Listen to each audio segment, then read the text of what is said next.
శ్రీ సత్యసాయి జిల్లా పుట్టపర్తి సాయి ఆరామం అతిథి గృహంలో సిపిఎం రాష్ట్ర స్థాయి కమిటీ సమావేశంలో భాగంగా రెండవ రోజు రాష్ట్ర కార్యదర్శి శ్రీనివాసులు, పొలిట్ బ్యూరో సభ్యులు బీవీ రాఘవులు పాల్గొన్నారు.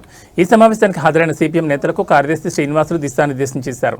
ఈ సందర్భంగా సిపిఎం రాష్ట్ర కార్యదర్శి శ్రీనివాసులు మాట్లాడుతూ రాష్ట్రంలో గ్యాస్ కొరతలు ఏర్పడడంపై బీజేపీ కూటమి ప్రభుత్వంపై మండిపడ్డారు. రాష్ట్రంలో సమృద్ధిగా ఉన్న గ్యాస్ కొరత నిల్వలను రిలయన్స్ కంపెనీకి చెందిన అంబానీ పైప్లైన్లను పెట్టి మహారాష్ట్ర, గుజరాత్కు తీసుకువెళ్తున్నారని విమర్శించారు. అబద్దాలు, మోసాలతో ప్రైవేట్ కంపెనీలు ప్రజలను తప్పుదారి పట్టిస్తుంటే కంపెనీలకు కేంద్ర, రాష్ట్ర ప్రభుత్వాలు వత్తాసు పలకడం సరైంది కాదన్నారు. రాష్ట్రంలో మన గ్యాస్ మన హక్కు అనే పేరుతో ప్రజల వద్దకు వెళ్తామన్నారు. అమరావతి రాజధానిగా చట్టం తీసుకురావడానికి స్వాగతిస్తున్నామన్నారు. అయితే అమరావతి రాజధానికి హద్దులు లేవని, వెంటనే హద్దులు నిర్ణయించాలని సూచించారు. అదేవిధంగా కేంద్రం నుంచి రాజధానికి నిధులు రాబట్టాలని డిమాండ్ చేశారు. రైతులకు కార్పొరేట్ రాజధాని కాదని, కావాల్సింది ప్రజా రాజధాని కావాలని సిపిఎం రాష్ట్ర కార్యదర్శి శ్రీనివాసులు డిమాండ్ చేశారు. కేజీ కూడా లేదు, మొత్తం గ్యాస్ మొత్తం మహారాష్ట్ర, గుజరాత్కి పైప్ లైన్లు పెట్టి అంబానీ రిలయన్స్ కంపెనీ వాడు తీసుకుపోతున్నాడు. మన రాష్ట్రానికి హక్కు ఉంది, మంది ఇది గ్యాస్, ఈ భూమి మంది, గ్యాస్ మంది. 12వ ఫైనాన్స్ కమిషన్ ప్రకారం సగం మన రాష్ట్రానికి ఇవ్వాలి. ఆ సగం మనం సాధించుకుంటే ఈరోజు గ్యాస్ రాదు. 21,000 టన్నుల్లో 4,000 టన్నులు మన రాష్ట్రానికి సరిపోతుంది, మిగతాది ఎవరికైనా అమ్ముకోవచ్చు. మనం వద్దంటలేదు, అన్ని రాష్ట్రాలకి సరఫరా చేయండి, జాతీయ సంపద ఇది. కానీ మన రాష్ట్రం హక్కేమిటి? ఈరోజు ఎందుకు మనం ఇబ్బంది పడాలి? గ్యాస్ పెట్టుకొని ఇక్కడ పోనీ ఆ రోజు అంబానీ ఏం చెప్పాడు, 1,50,000 కోట్లు పెట్టుబడి పెడుతున్నాను, 50,000 మందికి ఉద్యోగాలు ఇస్తా అన్నాడు. ఈ గోదావరి, కృష్ణ బేసిలు ఎంతమందికి ఉద్యోగాలు వచ్చినాయి? 50,000, 4,000. 50,000 ఎక్కడ, 4,000 ఎక్కడ? చెప్పే మాటలు చేస్తున్న పనిగా కొంతనుందా? అందుకే అబద్ధాలు, మోసాలతోటి కంపెనీలు జనాన్ని తప్పుదారి పట్టిస్తుంటే ప్రభుత్వాలు వాళ్ళకి తందానటం సరైనటువంటిది కాదు. అందుకని రాష్ట్రంలో మేము ఇప్పుడు ఈరోజు మన గ్యాసు మన హక్కు అనే పేరుతో రాష్ట్ర వ్యాప్తంగా క్యాంపెయిన్ చేస్తున్నాం. భూములకు సంబంధించి కూడా ఎంత భూమి ఇచ్చారు, ఎంత ఉపాధి లభించింది, ఎన్ని పరిశ్రమలు వచ్చాయి, ఇవన్నీ వివరాలతో ఒక శ్వేతపత్రం ప్రకటించాలని చెప్పి మేము డిమాండ్ చేస్తున్నాం. ఇక రెండవ విషయం, ఈరోజు దళిత కృష్ణ మీద ద్వేషం పెంచేదానికి తీవ్రమైన ప్రయత్నం జరుగుతుంది. ఆర్ఎస్ఎస్, సంఘ పరివారం ఇది ఒక ఎజెండాగా తీసుకొని చేస్తున్నారు. దురదృష్టవశాత్తు రాష్ట్ర ప్రభుత్వం కూడా దీన్ని తోడ్పడుతుంది. ప్రత్యక్షంగా చంద్రబాబు నాయుడు దీన్ని ఎగదోస్తున్నారు. చాలా ప్రమాదకరమైనటువంటి పరిణామం. తెలుగుదేశం వాళ్ళు, ప్రత్యేకించి ముఖ్యమంత్రి పునఃపరిశీలించుకోవాల్సిన అవసరం ఉంది. తాత్కాలిక రాజకీయాల కోసం మీ ప్రధాన శత్రువులను ఏదో దెబ్బ కొట్టడానికి, కులాన్ని, మతాన్ని కానీ ఉపయోగించాలంటే అది మీకే రేపొద్దున శాపంగా మారుద్ది, మర్చిపోవద్దని నేను చెప్పదలుచుకున్నాను. ఈ రాష్ట్రం మత సామరస్యానికి, శాంతికి నిలయంగా ఉన్నటువంటిది. అనేక రాష్ట్రాలు జరిగిన ఇక్కడ కూడా మత ఘర్షణలు జరగలేదు.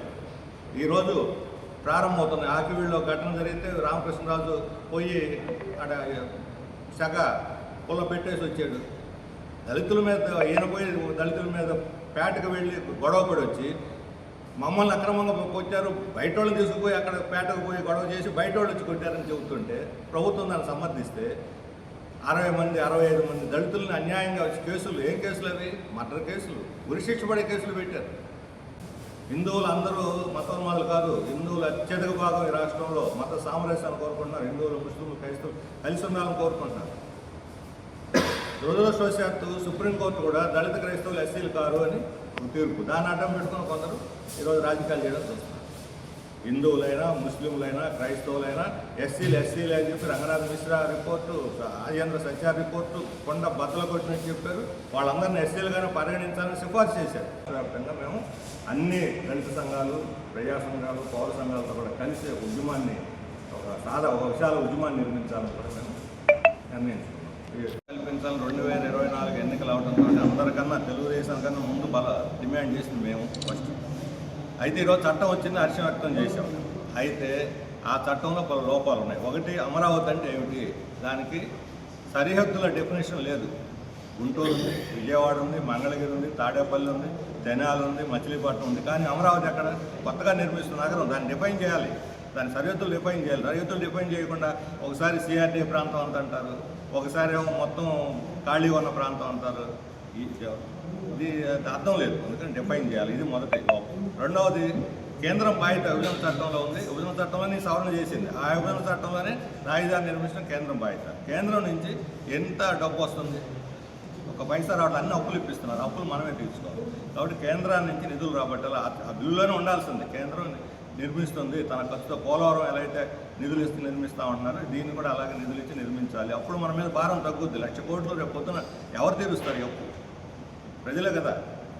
ఈ రెండు తీవ్రమైనటువంటి లోపాలు. అందుకని ఆ 29 గ్రామాలు ఏదైతే సీడ్ క్యాపిటల్ ఉందో అక్కడ దాన్ని సరిహద్దులుగా పెట్టాలి. మిగతా ప్రాంతం డెవలప్ అవుద్ది, దాని చుట్టూ రాజధాని డెవలప్ చేసుకుంటారు. రెండో దశ మూడో దశ అని పెట్టి 1000 ఎకరాల రైతుల నుంచి గుంజుకోవడానికి మాత్రం మేము వ్యతిరేకం. 1000 ఎకరాలు మొదటి దశలో తీసుకున్నారు. అప్పుడే చెప్పాం అంత అవసరం లేదు, 5-6 వేల ఎకరాలు చాలు.